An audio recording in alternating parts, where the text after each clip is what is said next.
Okay, kahit na mamalat pa, sige, ituro ko sa inyo kung paano na ang gagawin after nung approval. Paano natin nag-application tayo sa DTI Trustmark, na-approve tayo. Ayan na yung application natin na-approve na. So ngayon, paano magbabayad?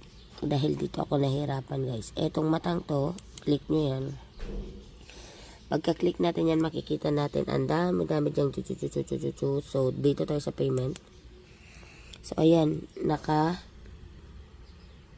dyan, summary ko, saan galing yung 1,000, application fee, withdrawal fee, tax fee, ganun-ganun. Tapos make payment. Ayan. Select tayo kung magbabayad ba tayo through banks, bayad tayo through Maya, tapos pay. Ayan yung Maya. So ngayon, babayaran ko muna to guys ha. Wait lang.